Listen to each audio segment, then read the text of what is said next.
Vande Gurunam Charanaravinde Sandarshita Swatma Sukhavabodhe Nishreyase Jangalikayamane. How do you like it to be in Holland? I would love it. Yeah? Enjoying every day. It's a great place to be.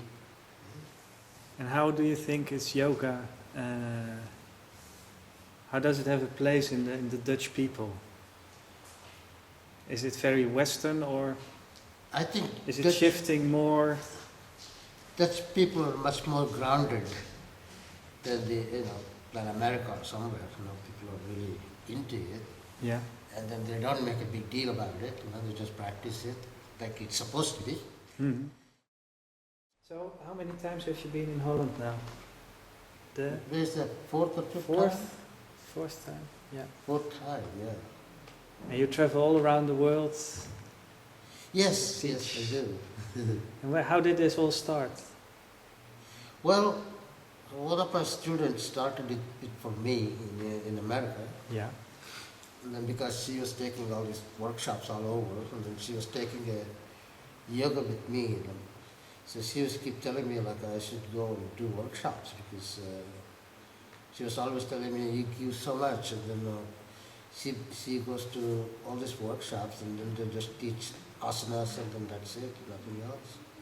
And then you should go. She was pushing me into it. Mm-hmm. And one day I said, okay, let me do it. Then I started doing it. So I went to, my first workshop was in Boston. Then it was successful. Then the second one was in New York. Then it was very nice. Then slowly I started getting mails from people to come to their places. That's how it all started. Now you travel all year round, or only a few months a year? Usually I travel like 4 months a year. Yeah. Yeah.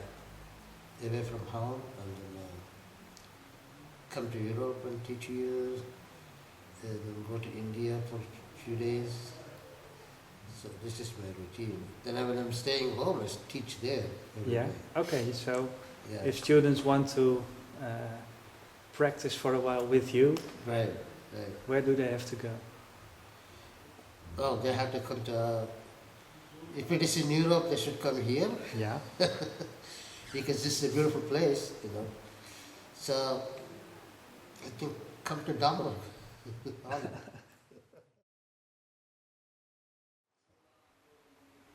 And a lot of people in the West, they start with yoga like doing it as a sport to make their body strength. And so what makes yoga different from other sports? Because a lot of people started doing it as a sport, but actually it's far more than that. Well, that's very simple because in the West they concentrate more on their body, the looks. Mm-hmm. You see, and that's why they stick with only asanas. That's all they do. That's what they want to do. But they really don't want to see the other side of the coin of yoga.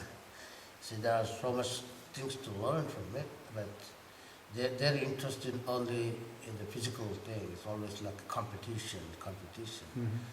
But as I was saying, the yoga is not all about competition. It is something you do for yourself. I say it is you're trying to discover yourself. That's all it is.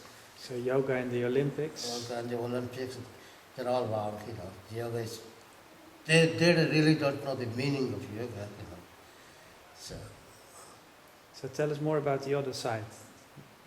Next to the Same, postures and is a physical, mental, and spiritual work. Yoga. Yoga means yug. Yug means unite within yourself. That's what it is. You have to discover yourself, and that's very important. That's what the yoga is all about.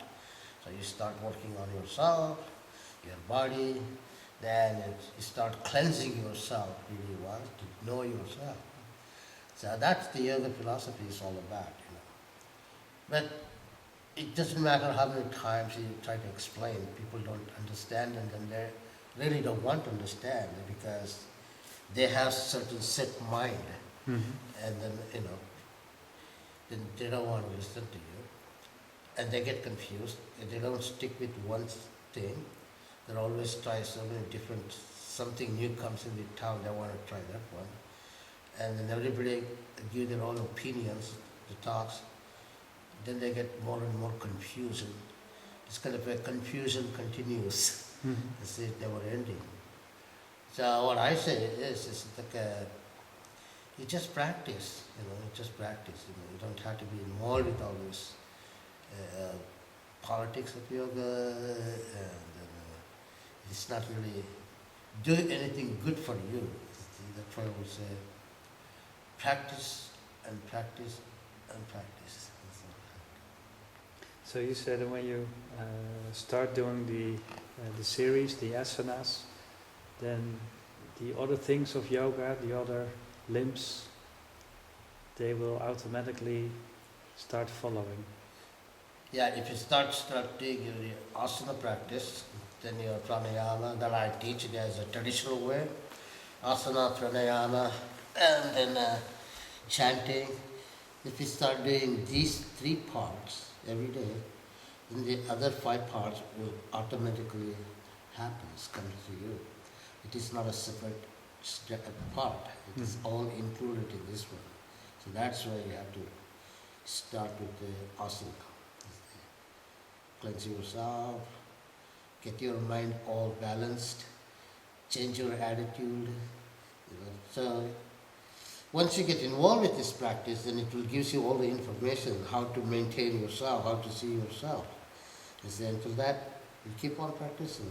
So yoga should not be like there should be no expectation, it should just work. If the people have a lot of expectations from it, they'll talk about 6th part of yoga asana. I would always say they're not important, just there's no reason to go to all advanced postures. That's what it is. In the West, it becomes more like a circus. They really don't understand the philosophy of yoga. They concentrate more on that one. So, in a way, it's kind of sad because they get more confused with all these things. Every day there's a new name comes out of the yoga name. Okay, so they'll say, "Oh, what is that?" He's doing the same thing. He's teaching the same thing. He may some people so vinyasa yoga, flow yoga, sorts of thing. What they're doing, they're all teaching yoga. They're changing the names. They're putting a brand name for their own whatever they created. So that's what the confusion is coming from. You think that's good or bad that people give it their own name? Well, it's like it makes people confused. That's all. It's confusion. You just say, "Yeah, I teach yoga. I'm a yoga teacher," or you don't say the labels. I teach Ashtanga Yoga. I teach Iyengar Yoga. I teach Flow Yoga. It's just yoga. Just say you're teaching yoga. That's all. It does not have to be labeled. When they put the label, then immediately it will take them to the confusion. What is Iyengar Yoga? What is Ashtanga Yoga? They're all the same because I try to explain Ashtanga means 8 limbs. It is not what you think it is. It is not a different style of yoga. It is just a yoga. They also 8 limbs means you want to reach the 8 limbs. Then you start working on your yoga. Then it comes to you. So you don't think about, you don't make Ashtanga as a label. This is a labeled yoga. So its yoga is all the same. So actually you're saying that you can't learn yoga from books, like we are used to in the West. We go to college, we go to university, we study in books. Yes. We get the information and we think we understand. Right. That yoga works different. Yoga has to make you listen to the voice. When you start practicing yoga, all the koshas in your body start opening up. So whatever questions you have, you will get you get the answer from yourself.